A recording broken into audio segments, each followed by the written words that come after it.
Good morning. We'll start session 2 on chapter Cell, Structure and Function. In our previous class, we understood what is a cell. Cell is a structural and functional unit of a living organism. That means how it is helpful, where organism with a single cell also can perform so many functions, and where organisms with a multicellular, like multi-cells, more than one cells, how it performs.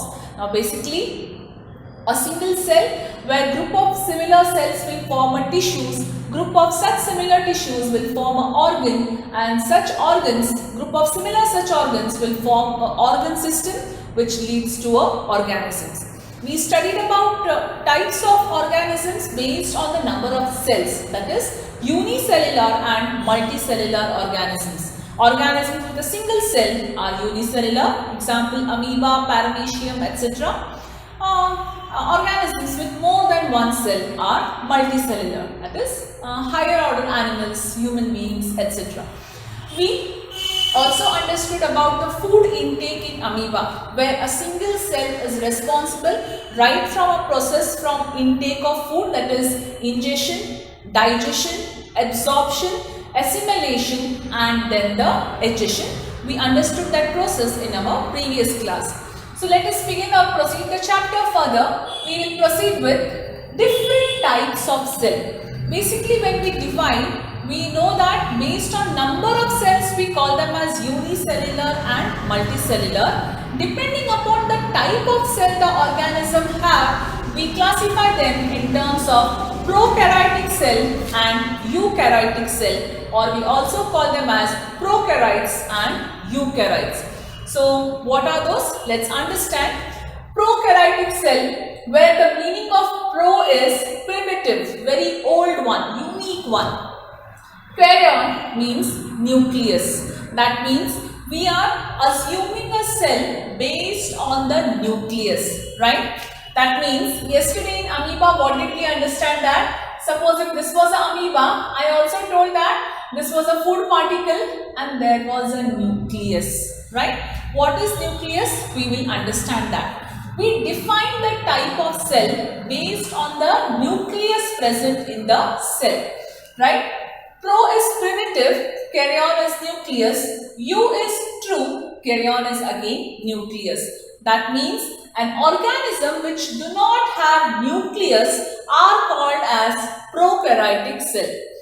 And organisms which have a true nucleus, simple. Here prokaryotes, they do not have nucleus, very old, primitive, very small level organization. Eukaryotic cell, organisms which have nucleus are called as eukaryotic cell. I have written here organisms which lacks nuclear membrane. Now what is this nucleus? What do you mean by a membrane? Membrane is something called as a outer covering. Now we have outer covering as a skin. Similarly, if this is a nucleus, right? Now this is a cell. Now nucleus will have an outer covering, right? That means prokaryotic cells will lack nuclear membrane. It does not have only nucleus. That nuclear membrane will not be there only. Eukaryotic cells have well-defined nuclear membrane. That means they have a nucleus, so nuclear membrane is present. About the membrane, we will study further. Basically, all prokaryotics are unicellular organisms. Eukaryotics are both unicellular and multicellular organisms. Now, in yesterday's class, we studied about amoeba, right? Amoeba comes under unicellular, but it falls under eukaryotic cell because it has a well-defined nucleus. Got the point? So, when we talk about prokaryotes, they are only unicellular. Example could be bacteria, blue, green algae, etc. Example for eukaryotes could be plants, higher order plants and animals. We had dealt with, I did not teach you on the word as prokaryotes and eukaryotes. But if you go back to the previous chapter, microorganisms, a friend and foe, there if you read in the book what is given, there it is clearly mentioned, I have mentioned it there about a point where it is something prokaryotes and eukaryotes. So just go back, turn the pages back and just check once. So that is about how we classify the cell based on the nucleus, that is prokaryotes without nucleus and eukaryotes with nucleus. Next part, we'll actually start now here what is the component of a cell. Now basically when we talk about a cell, assume that this is a cell, right? That means a cell has a something here which is called as a nucleus. Apart from that, it is again filled with some jelly-like things here, jelly-like structure, and there are few more cell organelles present. So basically this is a cell. What are the basic components of the cell? The three basic components of the cell are cell membrane, cytoplasm and nucleus. Cell membrane, also known as plasma membrane. Membrane is something always covering cytoplasm and nucleus. If the question arises, which are the basic components of the cell? It is always cell membrane, cytoplasm and nucleus. Instead of cell membrane, you can also use the word plasma membrane, right? Let's study about each of them in detail. So we'll start with the first one, cell membrane. What is cell membrane? Now, if I have drawn the cell here, this is called as cell membrane. Then what do you mean by this? I can say that the outer covering of the cell is called as cell membrane, basically, correct? Protective layer surrounds the cell. That means one layer. Now what I can tell, this is the protective layer, skin. Is skin is the only one layer? No, right? We have number of layers beneath that. Similarly, the outer covering of a cell which protects the cell is called as cell membrane. What does it do actually? It selectively allows entry and exit of materials. That means what? Now a cell will have to undergo, that means a cell requires gases as well as water. What type of gases? Of course, carbon dioxide and oxygen. It requires also movement of water. That means there is in and out of movement of water. See, now this is outside environment in our body, inside the cell. Cell requires water inside, and if there is more water, it has to again give out. Cell has to take in oxygen, but if it is taking oxygen, carbon dioxide has to go out. Assume that you have a seating arrangement of 5 students. If the 6th one will come, 1/5 student has to go out. Simple. Something has to enter, somebody has to exit out, right? But apart from the students, I can't just take anybody going on the road come and sit in the class. Correct, right? There should be some restriction. Similarly here, the cell will only permit the entry and exit of the materials what is required. That is, it will only allow water and gases movement of the cell. You again study about this, where I just tell the words. Movement of gases, when we talk about, it is called as diffusion. Movement of water is called as osmosis. You study this in your standard 9, right? So cell will allow, what will allow? Cell membrane, that is plasma membrane will allow entry and exit of the necessary materials which a cell will require. That is why we call plasma membrane as a selectively permeable membrane. Selectively permeable means it will only select what has to come, what has to go out. Any materials it will not just allow inside the cell. Similarly, I can't be allowing anybody coming and attending the classes, right? Only the students can attend. Similarly, the cell membrane or plasma membrane will selectively select the materials which cell requires, and if it doesn't want, it has to go out. Nothing excess will go out, nothing excess will come inside. So there's always balanced in the cell. Selectively permeable membrane. Permeable means what? It is porous. Now anything has to come in and go out, the membrane should be porous so that materials can flow in and out easily. Plasma membrane is also called as selectively permeable membrane because it only allows the materials to flow in and out of the cell.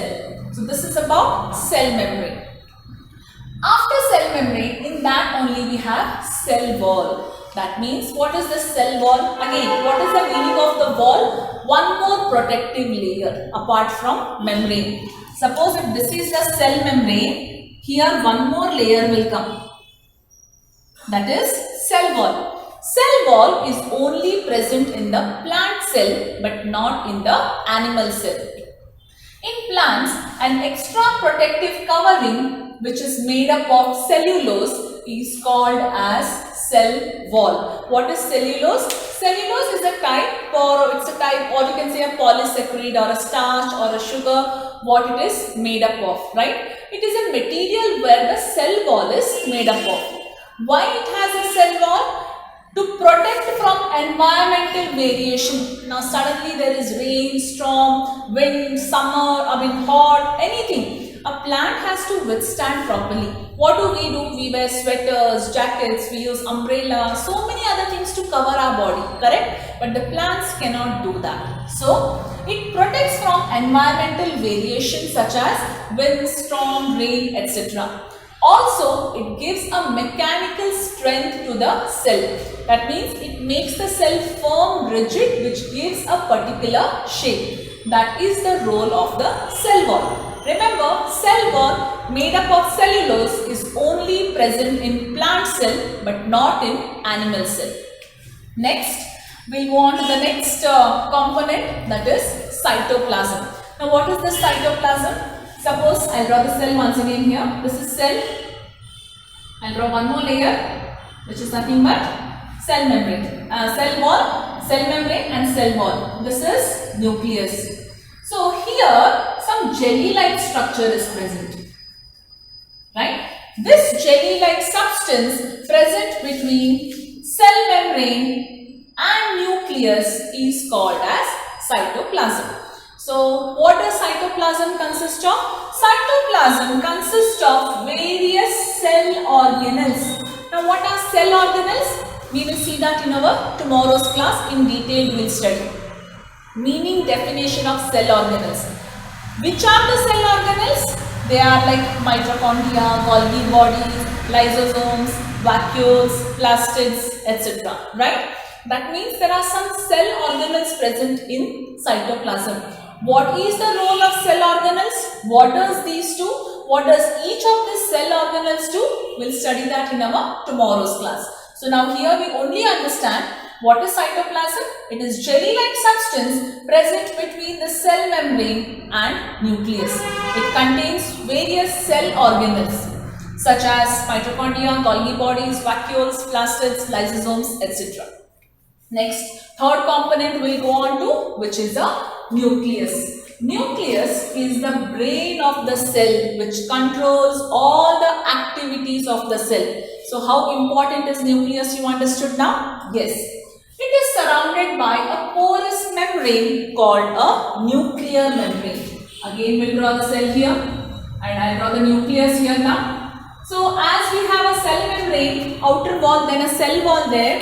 This also has one outer membrane, outer layer, right? That a layer with a membrane which is surrounding the nucleus is called as a nuclear membrane. Now see here, nuclear membrane is a porous membrane. Why it is porous?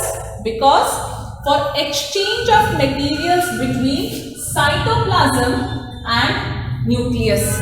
Cytoplasm and nucleus means what are the materials present in the cytoplasm? Cell organelles are present.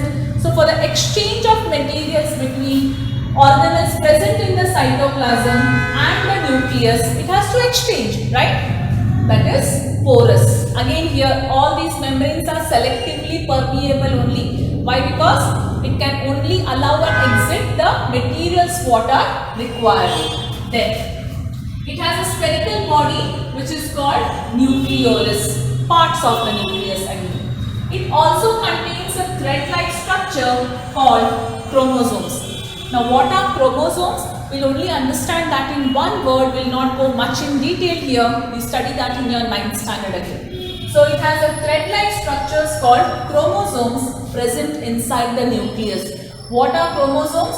Chromosomes carry genes. What are genes? Genes are nothing but heredity package material, right? So they play an important role of inheritance, that is nothing but heredity, that is transferring of the characteristics from parents to offspring. So we get color, height, texture of our skin, hair color, hair texture, etc. Right? All this we get from our parents.